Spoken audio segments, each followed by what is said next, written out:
Sylvia's given us her perspective when it comes to, our inner guide. And one thing that's relatable, I guess, for myself and many other Kenyans out there is we know the power of the Holy Spirit in our hearts. And you don't even have to be a Christian to know that there's an inner guide in your heart and in your life. You know that there's a holy voice. Yeah. Calling the shots in your life. You're not just out here like a turd in a toilet waiting to be flushed. No. Somebody's actually guiding your life. Yeah. And for me, I empathize with people who've gone through so much stuff this year, people who've lost their loved ones, lost jobs. You've had to get into another career that you didn't even see yourself in. Right? It doesn't mean you have to give up in life on this whole experience, isn't it? That's true. Yeah. So you gotta be still. Me too as a part of it. Exactly, isn't it? And the human experience is part of it. Yeah. Like apparently this is it just is it is what it is. We have to go through this human experience. Yeah. Now, Sylvia, once again, karibu sana. Thank you. As we wrap up the conversation, I'm curious for guys who are seeking clarity, in terms of, protecting their emotional safety. They've been through so much. Yeah. Right? You're working in a toxic space. You live in a toxic family. Home. Yeah. I don't know, the news thing that we've already discussed. Your habits are also not making sense. You're kind of addicted, just the way you give us your personal story. You're addicted to maybe junk food, alcohol, drugs. Your routines are also not so good. You're sleeping till late. You feel like you're lazy. How can they create more clarity and purpose in their lives? Because these guys are just like, what, Kev, I'm going with the flow, man. Yeah. You know what I mean? Yeah. I can't handle all these things happening out here. I don't even care whatever happens to me. And I'm just like one day at a time. Yeah. The day has started, it's come to an end. It is what it is. Yeah. What would you tell these guys? I'd say, first and foremost, you are not a mistake. Nobody is a mistake. And there's so many things that everything that we go through as an experience has a hold on us, but it doesn't have to define us. Like the things that you go through, good and bad, because don't have to define you. You need to live life. I found that there's a way, there's a liberty that comes with living life with open hands. And that's not always easy. It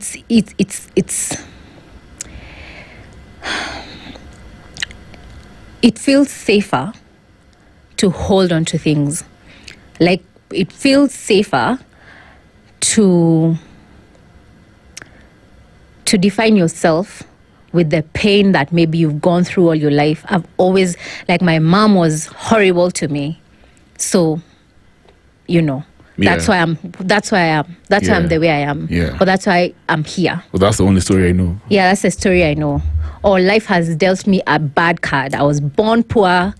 I was molested, whatever it is. That story that you're holding on to, and everybody has one.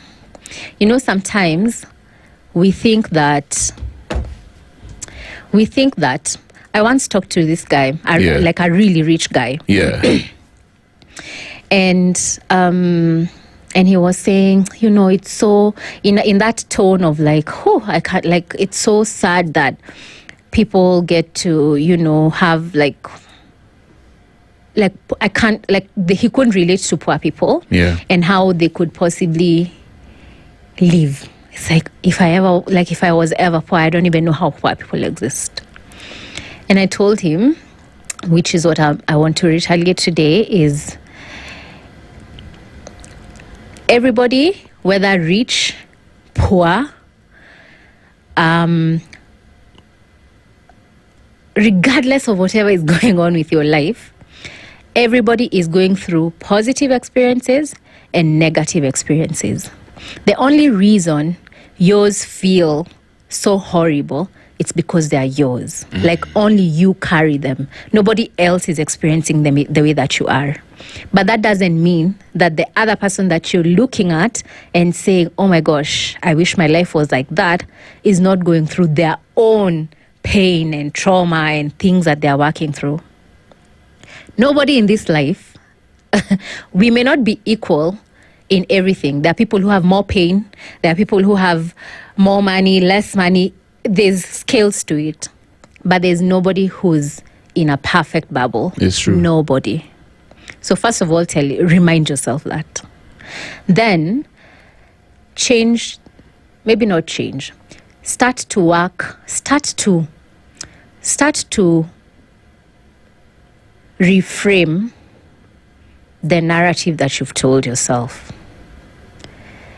And it doesn't even, it's a narrative, not because it's not true, but because stories have angles. Like if you even watch a movie, when something horrible happens in a movie, like you can see like the antagonist, the bad guy, maybe kill somebody.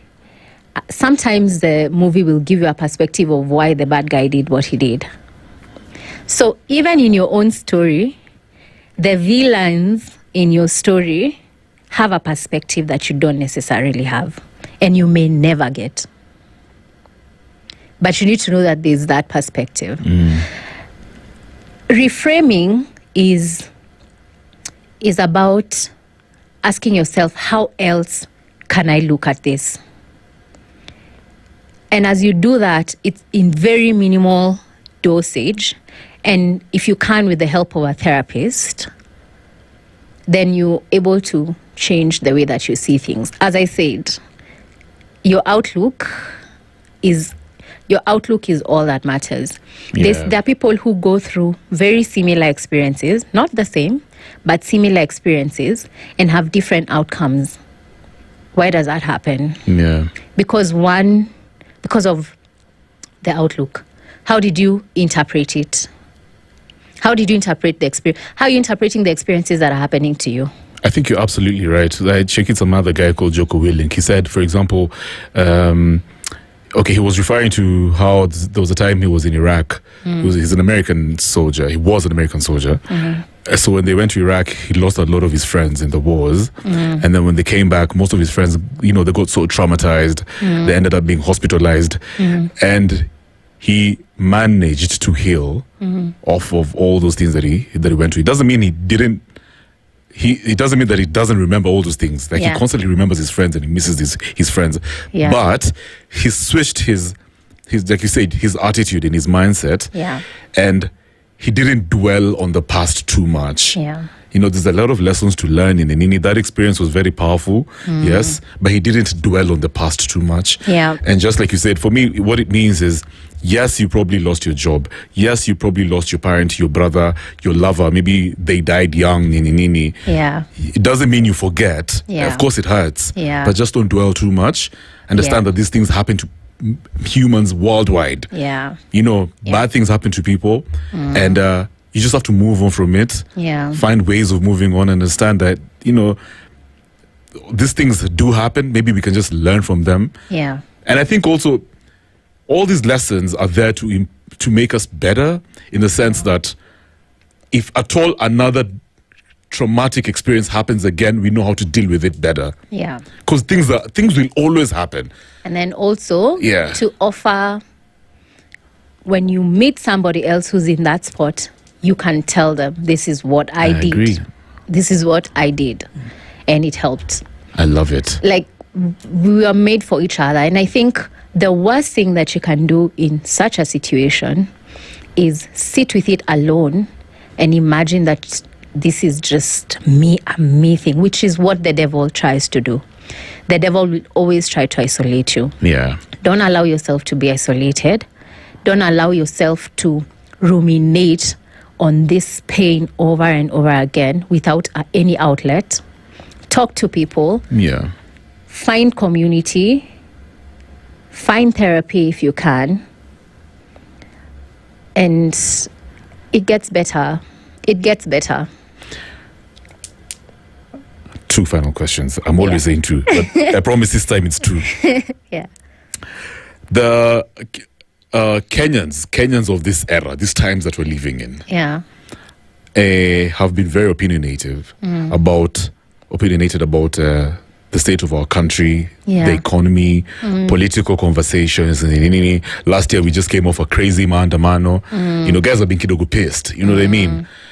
From your perspective, what do you think God is trying to tell Kenyans in terms of in terms of all the things that we're doing?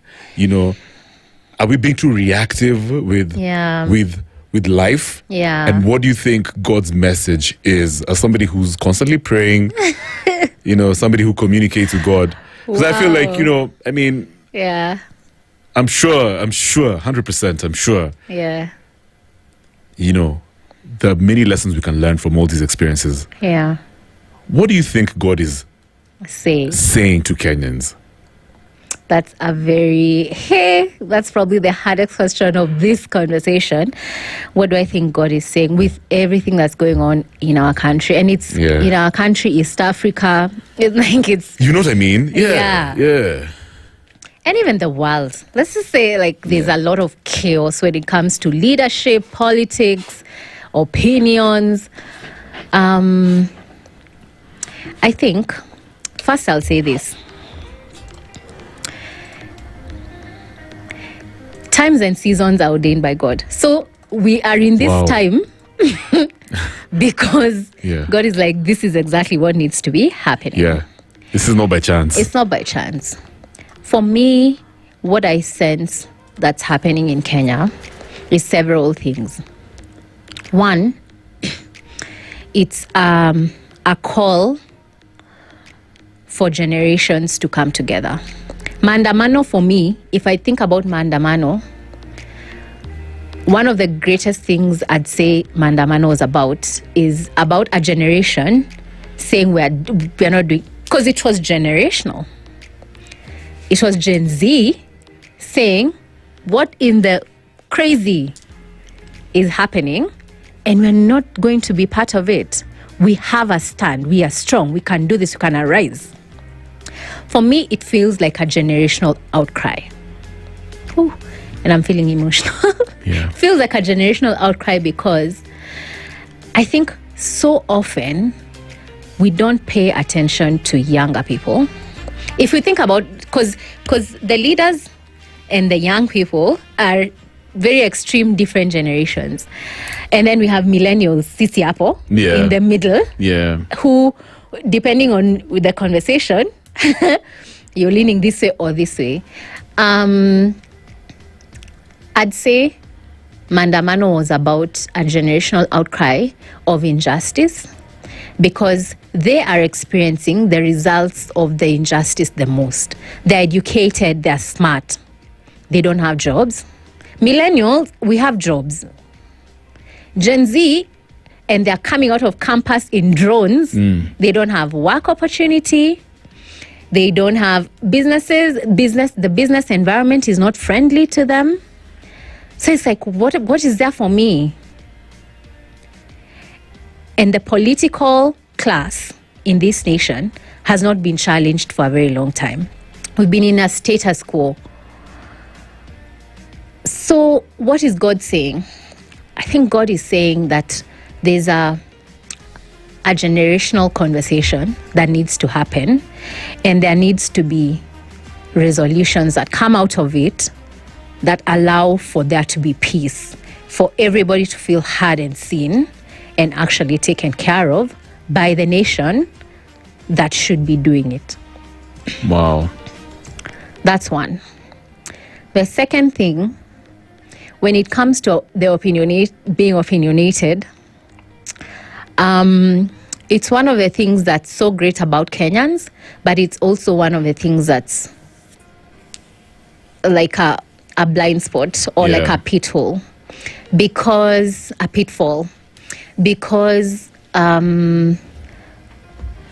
because we are prone to complaining, or we propagate the negative conversations a lot more than any other positive one, which is, it's human nature. But then, as you know, the Bible says that the power of life and death lies in the tongue. So we can't continue to say horrible things about our parents, about our institutions, about government, about everything. We have horrible things to say about everything that's existing and imagine that good things will happen. Wow. We have to check what you're saying. That life is in the power, like life and death is in the power of the tongue. Yeah. So we need to be more positive. Let's celebrate what's working more. Let's champion for positivity a lot more. And I truly believe that we'll see a turnaround because of the unity of what you're speaking. Damn. Well said. That's actually that's so true. The power of the tongue. Yeah. What have you learned about yourself, sorry? What have you learned about yourself? Yeah. Ever since you became very spiritual, ever since. First of all, I'm not very. I don't know if I'm. I feel very like you're spiritual. Okay. I don't even know how. I don't have the right words to describe you. But since you did the inner work, I'm still doing the inner work. I can tell you for a fact. Right. Just this week. Yeah. This week. Yeah. Nimejita mkamkutano. I like your honesty. Inner work does not end. Yeah. And I've been asking myself, Sylvia, do you really love yourself?